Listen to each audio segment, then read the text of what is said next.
saat ini kita berada di Podcast SMA Negeri 1 Lumupaka. Dan saya Bahagia Gohae, dan di sini saya ditemani oleh 3 narasumber kita mengenai pelatihan IN2 pembelajaran mendalam, yaitu ada dari SMA Santa Lucia dan ada Bapak Ganteng dari SMA Negeri 1 Pantai Labu.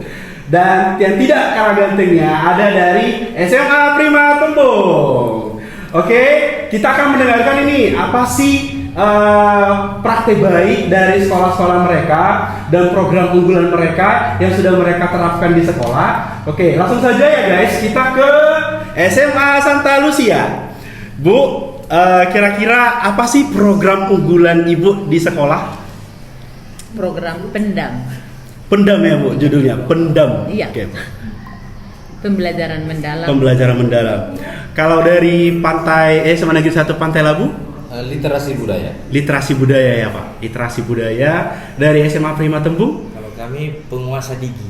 Penguasa digi. Itu tadi adalah program-program dari 3 narasumber kita. Yang pertama itu ada dari SMA Santa Lucia, yaitu judulnya Pendam. Dan dari SMA Negeri 1 Pantai Labu dengan program literasi budaya. Dan SMA Prima Tembung dengan program digitalisasi. Oke, selanjutnya kita akan mendengarkan ini cerita singkat dari implementasi dari sekolah mereka. Selanjutnya kita ke SMA Prima Tembung. Kira-kira Pak, apa sih implementasi singkat atau cerita singkat dari program Bapak di sekolah? Nah, sesuai dengan judul yang kami buat, yaitu adalah penguasa digi, berarti ada peningkatan kualitas guru melalui konsep digitalisasi. Nah, untuk era sekarang kan melalui era 4.0 sekarang semua memang harus upgrade serba teknologi. Nah, saat ini proses dalam pembelajaran mendalam kan salah satunya adalah proses menggembirakan. Nah, itulah yang saat ini kami laksanakan, bahwasanya peningkatan kualitas guru itu melalui digitalisasi, penguasaan digitalisasi yang nanti dampaknya kepada siswa. Kira-kira seperti itu dari SMA. Oke, selanjutnya kita akan mendengarkan ini cerita program dari SMA Santa Lucia. Baik, ini kan pembelajaran mendalam dan program ini kan pelatihan pembelajaran mendalam. Lalu implementasinya di sekolah, 3 guru yang mengikuti pelatihan pembelajaran mendalam dan saya yang mengikuti juga.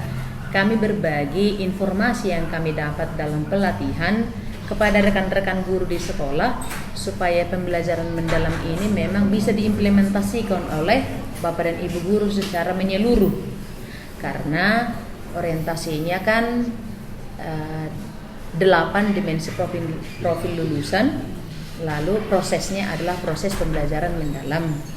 Nah, prinsipnya adalah murid berkesadaran, bermakna dan menggembirakan. Untuk berkesadaran, yang pertama Bapak dan Ibu guru juga harus memberi contoh. Iya. Contoh berkesadaran. Lalu murid akan terinspirasi dari guru yang berkesadaran menjadi murid yang sadar untuk belajar. Memang kalau mau dilihat progres mungkin belum seberapa, tetapi itu ya usaha kami untuk mewujud nyatakan, mengimplementasikan anjuran dan kebijakan pemerintah bahwa pembelajaran mendalam ini salah satu program yang memang harus kita lakukan di sekolah. Jadi yang pertama itu adalah membagi kepada Bapak Ibu guru supaya Bapak Ibu guru menerapkan pembelajaran di setiap mata pelajaran yang mereka ampu dalam proses pembelajaran. Demikian. Oke Pak Ibu, selanjutnya dari SMA Negeri 1 Pantai Labu, kira-kira cerita singkat implementasinya seperti apa Pak?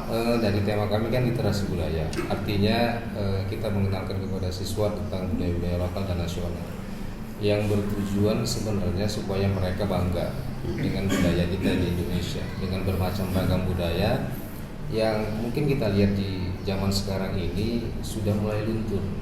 Jadi mereka lebih cenderung ke era sekarang lah ya, era yang baru, digitalisasi. Mereka mungkin melihat dengan hal-hal yang jadul itu kayaknya kurang menarik. Padahal kalau kita kolaborasikan dengan baik, bahkan itu lebih menarik lagi. Karena di situ sudah kolaborasi kan, kolaborasi dengan bermacam ragam. Jadi tujuannya salah satunya itu.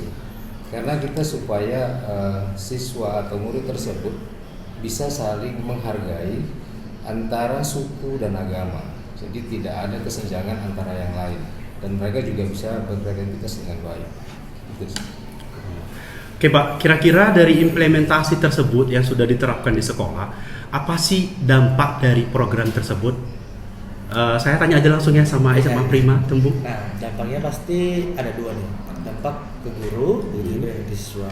Dampaknya dengan adanya digitalisasi di sekolah, otomatis guru-guru terupgrade dalam penguasaan digitalisasi tadi. Contoh kecil adalah dalam penayangan PowerPoint text, yang biasanya PowerPoint text sampai saja itu kan biasanya kan. Nah, ini udah mulai mengikuti era zamannya seperti yang dikatakan sama dari Bapak itu tadi, dari Bente Labu. Ada gambar-gambar lintas budaya, ada audio yang memang untuk memantik siswa lebih aktif lagi dalam belajar. Nah, itu yang kedua baru ke siswa. Dengan tadi dipantik, otomatis sikap dari siswa tersebut, oh seperti ini ternyata budaya Indonesia melalui digitalisasi. Nah, dengan seperti itu otomatis daya belajar mereka juga meningkat. Kira-kira dampaknya seperti itu. Kalau di SMA Negeri Pantai Labu sendiri bagaimana Pak dampaknya? Yang dampaknya pertama pasti pengetahuan Pak ya. Pengetahuan artinya mereka lebih mengenal tentang budaya di Indonesia.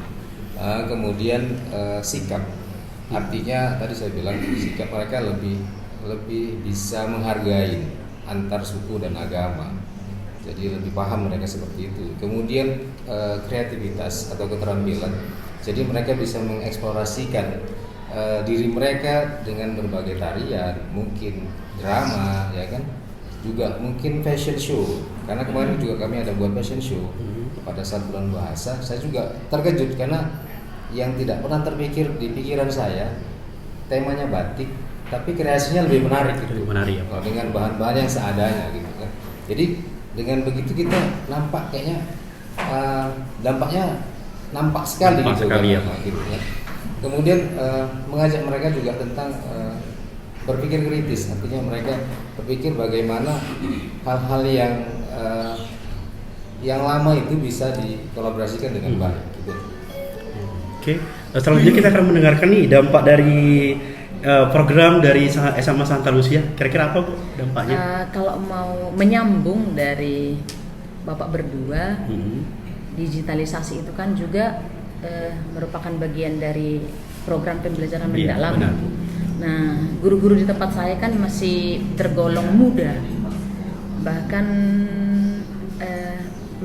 murid kita juga kan sudah lahir di zaman digital. Digital, benar. Nah, kita menjawab peserta didik yang memang sudah lahir di zaman digital, ya gurunya nggak boleh ketinggalan. Benar, jadi otodidak mereka harus melek juga dengan teknologi yang ada. Dan puji Tuhan fasilitas di sekolah kita juga mendukung, dan tanpa dianjurkan juga Bapak dan Ibu guru soal digitalisasi sudah. Lalu dampak mengenai pembelajaran mendalam ini murid berkesadaran, contoh konkret yang bisa saya lihat adalah memang prosesnya 4 bulan ya. 4 bulan kita latih.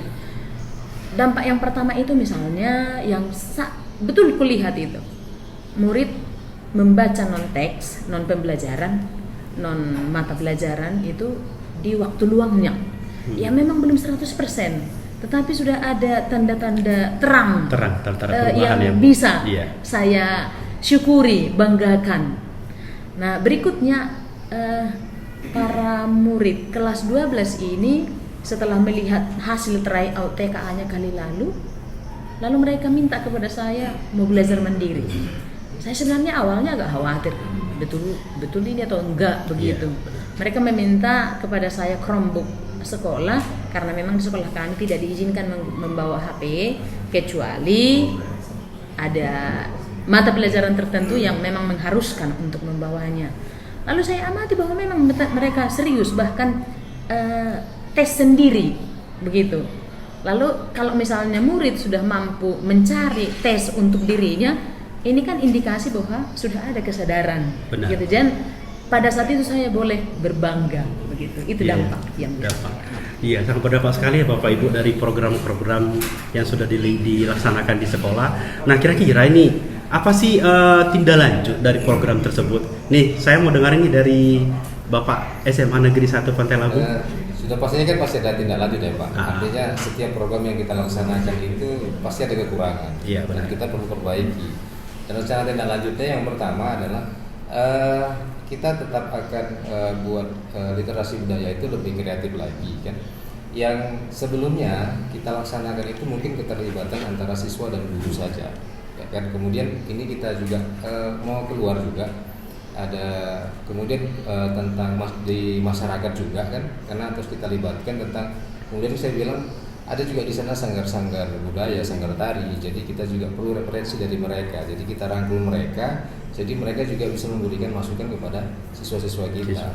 Dan kedepannya juga lagi kami juga kalau untuk tarian itu biasanya biasa nampil di kegiatan-kegiatan tertentu, event juga ada, dan juga kita inginnya setidaknya kita buat YouTube tersendiri sekaligus untuk promosi sekolah.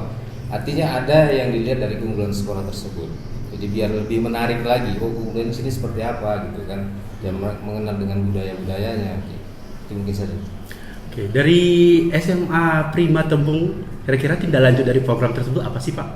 Rencana tindak lanjut ya. Kalau berbicara tentang rencana tindak lanjut pasti ada. Setiap kebijakan yang kita buat sesuai dengan yang dikatakan sama Bapak dari Pantai Labu tadi, memang selalu ada memang kekurangan.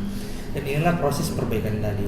Nah, hal yang paling ditindaklanjuti adalah bahwasanya guru-guru nanti akan terus di-upgrade dalam hal untuk peningkatan skill, maupun akan dikirim keluar pelatihan dan segala macamnya.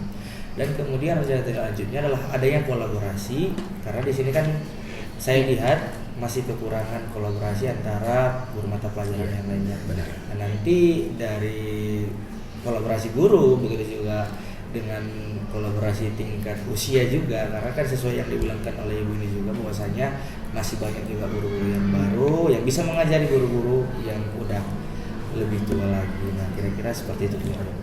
Kalau dari SMA Santa Lucia sendiri bagaimana Bu tindak lanjut dari programnya? Tindak lanjutnya melanjutkan yang sudah kami mulai ini, karena memang ini kan kebijakan pemerintah yang memang kita harus ikuti, dan dampaknya juga kita sudah lihat, maka ini akan dilanjutkan dengan evaluasi kontinu sekali 2 bulan atau sekali 3 bulan untuk melihat progres perkembangannya seperti apa dan dampaknya kepada murid seperti apa. Lalu kebetulan juga memang ensiklik yang dikeluarkan oleh Paus Fransiskus mengenai Laudato Si, mari kita selamatkan bumi tempat tinggal kita bersama. Maka langkah kami yang kami sudah lakukan mulai tanggal 12 kemarin adalah mengganti selamat pagi dengan cek sampah, supaya ini menjadi kebiasaan semua warga sekolah menjaga kebersihan, memelihara lingkungan, tidak hanya di sekolah tetapi juga di rumahnya dan di masyarakat di mana mereka tinggal. Karena dalam keprihatinan sekarang, lingkungan kita perlu kita selamatkan. Maka seruan Paus kami jawab, seruan pemerintah juga kita jawab. Demikian. Oke, baik, kita sudah mendengar program unggulan dari setiap sekolah, dari SMA Santa Lucia, SMA Negeri 1 Pantai Labu, dan dari SMA Prima Tembung. Nah, di mana program tersebut berpusat kepada siswa, di mana di sana menciptakan kolaboratif yang relaktif, inovatif, dan penerapannya sangat baik di sekolah. Mungkin itu saja cerita kita hari ini mengenai pelatihan I2. Sekian dari kami. Terima kasih sahabat Podcast.